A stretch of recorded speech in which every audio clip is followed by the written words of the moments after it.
What's the password? New England clam chowder. Is that the red or the white? I can never remember that. White? But before we get into the episode, we like to basically induct all of our guests into our clubhouse. So everyone who's here for the first time, we like to ask them some questions to kind of get to know you guys a little bit better, your movie tastes, your styles, whatever it is that you like. So we are going to go into our clubhouse segment right now, which is honestly, it's a personal favorite of mine. I'm going to kick it off. You guys can go in whatever order you want. My question is, you are stranded on a desert island. You got a nice TV, nice sound system. You got everything that you need. And you get to take the filmography of one person, either an actor or a director. You have everything they've ever done. If they're still alive, you'll get whatever else they do. TV, movies, everything you get. So yeah, that's what I want to know. Like, what filmography, whose filmography would you take with you on this desert island? I can see Bethanne thinking, so I'll answer because I've been thinking about this today. Yeah. And I'm going to say Tom Hanks. Because it is such a variety of movies. Yeah. You will never be bored. That's true. You get Larry Crown. You get Larry. Personal Larry pod Crown. highlight, Larry Crown. Yes, we sat through that movie. You can watch Castaway and learn how to survive on the island. Oh, yeah. Yeah, it's like a training how to survive on here. I think that's perfect. Yeah. And he's like America's dad for a reason. Like, he's got so many great movies. You go back. Unproblematic. Yes. Yeah, exactly. Well, his offspring might disagree, but Bad gal, white dandada. Rude boy, it's a white boy song. You don't get anything from Chet Hanks. He's gone a little off the deep end, but Yeah. Tom is great. Or Colin Hanks. Yeah, I'll take Orange County on that island. That's great. and you get so much like funny stuff. You get like sort of like thriller stuff. Like I'm thinking of Catch Me If You Can, sort of like that whodunit chase movie. I guess not. You get the Toy Stories. We know who did it. You get some Stephen King. Yeah, you get all sorts of stuff with Tom Hanks. The movie that surprised me the most, because I went with my mom and my aunt and they picked it, was Captain Phillips. I was like, I didn't hate it. I had an okay time there. It's like, oh, okay, this wasn't horrible. So yeah, I think Hanks is a solid answer. Like, he's like you said, it's quantity and quality. I think that's what he brings there into like such a diverse range. There's probably a few duds, but for the most part, it's a pretty good catalog. Yeah, it's not too bad. I'm going to go with America's other favorite dad and choose Quentin Tarantino. Okay. Yes. I knew that's what you were going to pick. He's everyone's favorite uncle, for sure.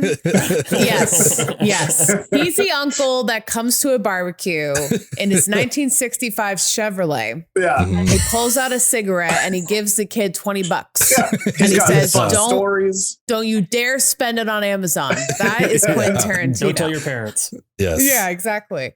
But I'm choosing Quentin Tarantino. One, he always knows who to choose for the right roles. Yeah. That man knows casting. Number two, he knows how to write. Like, he writes like a playwright. Mm-hmm. And every single, like, whenever Hateful Eight came out, I actually went to, he did a tour where he gave you like, it was set up like, it was filmed, it was shown on the 66 millimeter. Like 70 millimeter, whatever, like that tour. Yeah, 65 Panavision. Yeah, that's cool. They give you the pamphlet. There was an intermission in it. Man. And, you know, that whole experience, you know, I immediately like, one, it was an incredible experience. But then two, I immediately went and I bought this screenplay. Oh, wow. And read it because it was just so rich. I mean, because that movie, it's set up like you could put that on, you know, Broadway as a play and it would just be just Absolutely. fine. And I always love that about Quentin. He does these really strong dialogue moments. They're just each part of it. There's just something new you can find in it. Yeah. And then cinematography. I mean, the times that, you know, like Inglourious Basterds or things like that, he's always hiding these little details within the background that you don't see. Yeah. Like until you watch it a second or third time.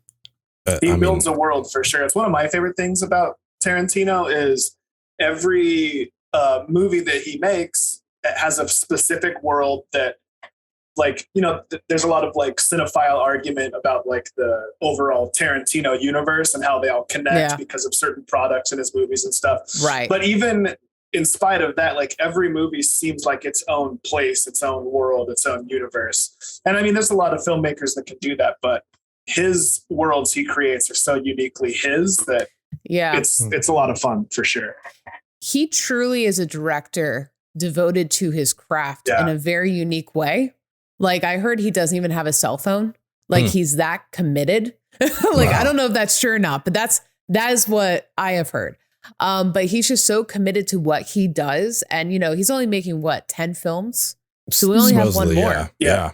We only have one more. And they're threatening it's going to be a Star Trek movie, which is very disappointing to me. Ew. But yeah. So that's in a nutshell, that's my answer. I love it. Like he's one of my favorites. I love that he's like already done 10 movies, but he's like, the Kill Bills are one. I'm like, all right, that's fine. Like you can do that. Sure. And like go into miniseries. That. Oh, for sure. Yeah. Kill Bill 1 is possibly my favorite of his. I love his movies so much. I took some screenwriting classes in college, and like the teacher laid out rules of screenwriting, like all this kind of stuff. And every semester someone asks like, well, what about Tarantino? He's like, he doesn't count. Like you don't get to like, he can break the rules because he understands the rules, you know, like he can write the way he does because he's doing it intentionally. And I agree with you. Like his dialogue is what separates him. I think initially, at least, you know, now he's just like created his own style and everything, but his dialogue is great. I love it. I think it's a great choice. Yeah.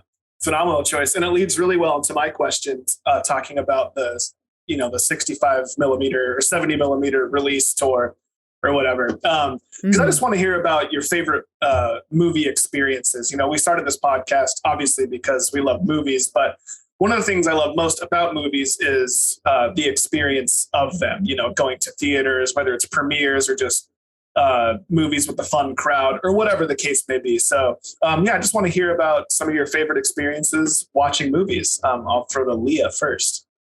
I feel like everyone picks Endgame because nothing will ever top Endgame. Yeah. So I'll be different and pick the premiere of the final Harry Potter because my friends and I all dressed up. That's back when it was like a true midnight premiere. Yeah. Mm-hmm. And we started partying. Our theater here is in our mall. And so like a third of the mall was dedicated to the lines. Everyone was in costume. There were people like full on cosplaying and handing out like wizarding candy. That's awesome. I was Luna Lovegood. I had a blonde wig. Cool. Awesome. My husband was nearly headless Nick. Nice. That's right. It was pretty cool. They don't come like that anymore. Like even the Marvel releases, everyone's just wearing t-shirts and there's like the one guy dressed as Spider-Man. Yeah. But that's about it. Also, I went to the midnight release of Mamma Mia, which was surprisingly very lit. Of course you did, bitch. It doesn't surprise me. I love it too, the clarification, like an actual midnight release, because now it's different. You know, now you go like 7:00 Thursday night before. But yeah, that's one that I've talked about before too, was my most memorable in a bad way was the midnight showing of the third X-Men movie. Cause I was like, I stayed up for this shit. Like, this is insane. This is so bad. But that's the, risk you take with going to those midnight movies. But yeah. What about you, Bethanne? So this is not my favorite memory, but Leah unlocked a memory that makes me chuckle every time. So I grew up not into Harry Potter until I got to college, which is when the last movie showed. And so me and, my husband, he was my boyfriend at the time. I was like, yeah, I'll go to the last Harry Potter movie. And he like fought me from going. And I was like, no, I'm going. And we're in the theater and he leans over to me and he says, you don't get to this. You don't get to my brain. You don't get to enjoy this. That's what it is. I ruined my joke. But anyway. Very Josh comment. It was a very Josh comment. And then I literally went back and watched everything. And it was I was just going to ask, like, did you watch the other ones before that? But you just went, you went in cold I went the cold. 8th movie. And like, this is the time to pick it up. Yeah. That's cool. I like it. You have to go I back had a in coworker who did that with Infinity War. He had seen like 3 Marvel movies And then he went and he came in the next day. He's like, oh, they're complaining about this and that. It's like, I get it. But it's like, you just started like the 7th season of a show. And you're like, what happened to all these other shows? Like where's this person from season 1? It's like, yeah, stuff has happened. Like I get it's different, but like time marches on. Some like Bethanne, you said that something Leah said triggered a memory for you. And I don't know what it was that she said. It also triggered a memory for me. Maybe it's just like a quality you have. I don't know. But I remember I went to a premiere of Sex and the City 2 with my ex at the time. And we used to binge that show. Like, I can't remember if it was on Netflix or where we were able to get it. But I knew everything about Sex and the City, like literally everything. And me and a dude at the premiere, they had this like contest, like a trivia contest, and you could win prizes. And me and another guy had this like battle going back and forth, answering trivia questions, trying to win this thing. I don't remember what the prize was. I just wanted to win so bad. All that time with Sex and the City couldn't have been for nothing. He won, unfortunately. Oh, no. But, yeah, I just was like thinking about premieres and all that stuff. And that's a premiere that I had forgotten about. And I love that. Randomly, Sex and the City 2. Not a great movie, but really fun premiere. There's a bunch of women there like drinking Cosmos and stuff in Utah of all places. I don't know how they got away with it, but it was a lot of fun. It was cool. I love that. I love premieres like that, you know? Yeah, I have definitely. a terrible movie experience if you want to hear it. I do. Of course. Hear it. It was A Quiet Place. Oh, no. Which was quiet. Oh, I remember And this. This is great. The guy behind me would not shut up. Oh, Like, God. he was one of those commentators who's like, they're going to die. They're going to run into this. And like halfway through the movie, he started going, she can't hear. And I was like, I fucking wish I couldn't right now either. Jesus Christ, man. I turned around and I just went, would you please shut up? And he goes, ew, you asked me to shut up. And then he spilled his entire large drink down his front. And I was like, good. And then he left and never came back. The universe always corrects those moments. Yes. No kidding. But it was like, of all movies to have someone talking behind me, it's the literal quietest movie I've ever Well, seen. I saw Ben just fill with rage as he told that story because that's one of his biggest pet peeves. It was my biggest pet so peeve. much. Yeah. I will It's the tell worst. someone to be quiet, to put their phone away. Like, I'm not scared. Yeah. I love that. The best audience I saw though was that Quentin Tarantino premiere. Oh, nice. Because like literally you were there on purpose. Like you weren't there. Yeah. Like, what's playing at the movie tonight, honey? Like, you went there for an experience. And whenever it was intermission, I kid you not, the whole popcorn line dead silent because they had just gotten to the scene where Channing Tatum came up. Oh, yeah. And so, like, and he, like, I forget who he shot, but anyway, like, dead silent. Not a single person talking while getting popcorn. They even talk to the person. They just like hand their bucket. Like, they're like so stunned. I don't even feel like popcorn right now. Yeah. You know what I'm here for. Fill it up. Yeah, there you go. That's why I love these stories because just, you know, that experience, you know, everyone's seeing the same thing at the same time. You're experiencing it all together. It's like the one thing I dislike about binging and how they'll just dump a series or whatever all at once because part of the experience is going through it week by week with everyone and now with Twitter and everything. And so just that localized experience, the tangible feeling you have with everyone else in the theater is so much fun. That's why I love this question so much. Yeah. That's why I love the Disney Plus rollout. Like they just said, screw dropping the whole season. You're getting these one at a time. Yeah, it's great. Yeah, it was smart. And people are so angry about it. It's like, this is just how TV used to work. I know. It's like, this is what used to be normal. It's not, everyone's like mad. Like, I want it all right now. But it's like, this is just how it used to be. This is great. And it's better that way. Yeah. Well, Ben, I think we're gonna get paid back for the X3 midnight showing because I think it's gonna become a cult classic. My son, when he becomes a middle schooler, a teenager, and like they start appreciating those weird things, they're gonna be proud of us for seeing Kelsey Grammer in a blue fursuit. It's gonna be great.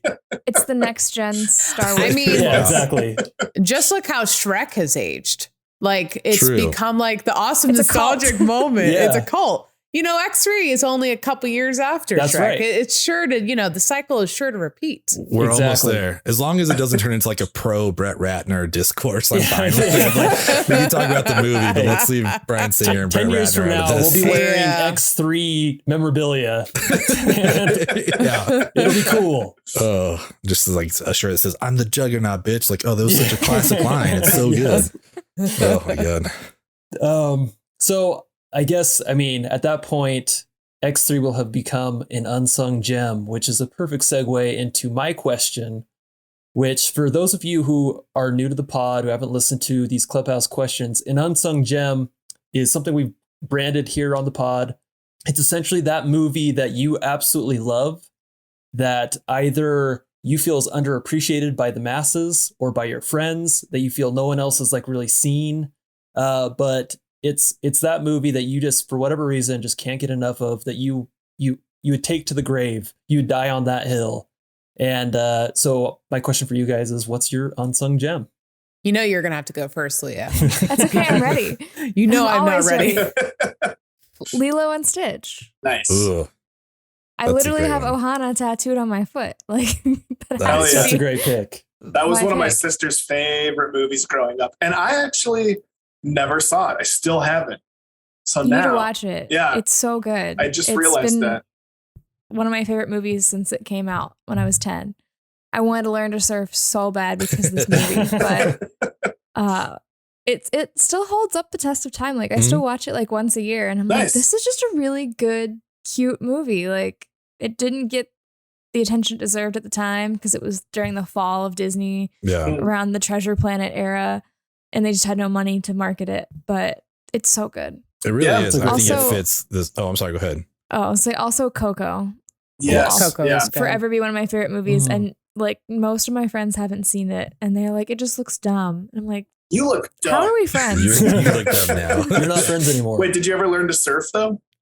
I've took a surfing lesson one time, Okay. and I actually stood up on the board, which Nice. they said Nice. doesn't not usually easy. happen the first time. Yeah. Yeah. Thank you, it's Lilo and tricky. Stitch. Yeah. I think it fits too really well because it's like one of the more underrated or underrepresented movies is Lilo and Stitch. I think it's great. Mhm. And we talked about Coco, I don't know, a couple weeks ago, something like that. But I think it's the most beautiful Pixar movie. Oh yeah. Like Yeah. So up until then, pretty. I'd always like, and I still ride really hard for Finding Nemo because I think that's beautiful just to look at. But what they did with Coco is just like, it's on a whole other level. Like it, and, Coco's I mean, so the great. movie itself is great. It doesn't just look great. Like it's a wonderful movie, Mhm. wonderful story.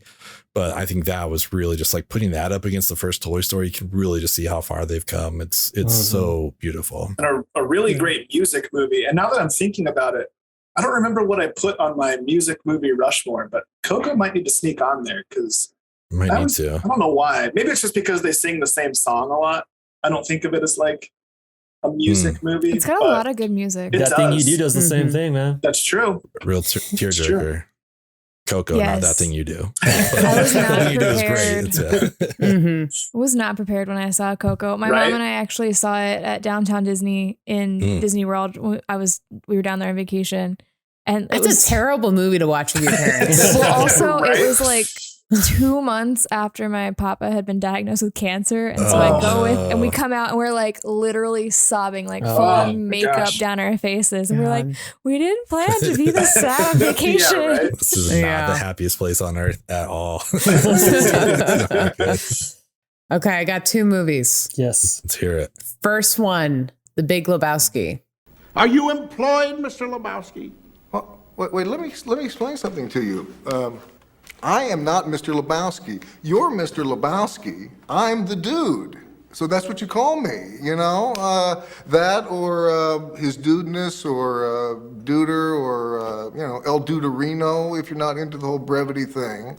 I know Yes. it has a cult class. I know like it has a big, strong cult following, but I feel like the general public does not appreciate that film. Mhm. Like in the catalog of the Coen brothers, well, they'll do these films that are just like, there's really no point to them, like Burn After Reading or Yeah. the Caesar one that came out, the old Hollywood one, Hail Caesar. Mm. Like that is the best one in my opinion. And it's just, it's a story about a rug at the end of the day. Mhm. Is Dude all just it wanted is. his rug back. The That's dude it. just wanted his rug back. Tied the room But together.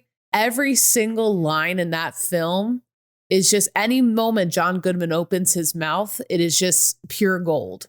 Pure gold. The Big Lebowski is my number one all-time favorite movie. So Oh, nice. right after my heart there. And I actually hadn't watched it in a while. And I watched it maybe a few weeks ago. And there's not a moment or a line in that movie that doesn't make me laugh. Like, Yes. it's just incredible. And it just keeps getting better. I love it very much. I quote that film at least once a week. It's one of It's my- once a week in my house. It's like a relationship litmus test for me. If I can drop a Lebowski quote and you pick up on it, then I know we're going to be friends. We'll be good. This is why Tyler and Yes. I aren't friends. Yeah. Wait, hold on. This might actually change our relationship a little bit. Have you not seen The Big Lebowski? Anyway, your second pick was It's okay. I haven't seen it either. No. Oh no, this is big That's news okay, Leah, happening. but Okay, Leah, Matt and I you're have going to have to problems. join. Yeah. We- You guys we come have a- back. We'll talk about Lebowski. Now watch it, Leo watch it. We'll do another episode. There you go. Also, You like that's are- prime go time ahead. Philip Seymour Hoffman. Like Oh, he yeah. is so like it's a Yes. small role, but he fucking kills it. He is so good in that movie. I Yeah. love him. You all are invited at Christmas time because we have a tradition of watching The Big Lebowski at Christmas while drinking White Russians. Oh my god. Right after Star Wars, a Christmas movie. So the Christmas special, I should say. So you all are Why invited. do you do that to yourself? Because I'm a connoisseur of the finer things in this life. the same reason Matt's kids are going to watch X3 when they grow up. That's right. Yeah. Yeah, I don't know People what this love says. this movie. It's I don't know what this says about me, but like in March, like the one thing I've been doing throughout the pandemic besides this podcast is just growing my hair out. And I was like, oh, I could be the dude for Halloween this year. Like There it's you finally go. long enough that I can do that again. And it's just weird to look ahead 8 months. Like this will give me something to look forward to to Halloween. The first Just thing need a I tan saw. cardigan sweater. Yep. That's it. Some jellies. When There you go. when I saw Fat Thor in Endgame, I was like, I can finally be Thor for Halloween. Someone actually at my husband's job did a mixed costume of Fat Thor with the Big Lebowski. Oh man, Yeah. It's It was great. great. It's a good mashup. I love Yeah. it. My second movie is Birdman because I feel Oh, like okay. it Mm. burned hot when it came out and then it just dropped off. And And you will know, you please play the clip from New Girl about Schmidt talking shit about Birdman? Birdman. I'll find it for you. I'll find it Thank for you. you. It's one of my Yes. favorite moments of that show. Yeah. Save your groans for Birdman.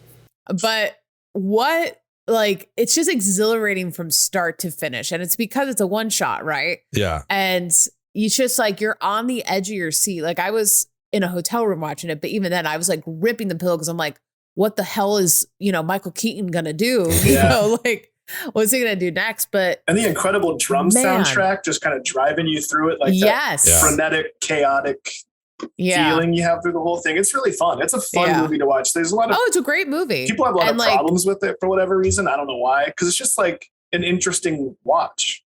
Yeah. It's a great film. And then like also that year, speaking of drums, Whiplash is maybe a third movie I'd choose as well. Now, are you a rusher or are you a dragger?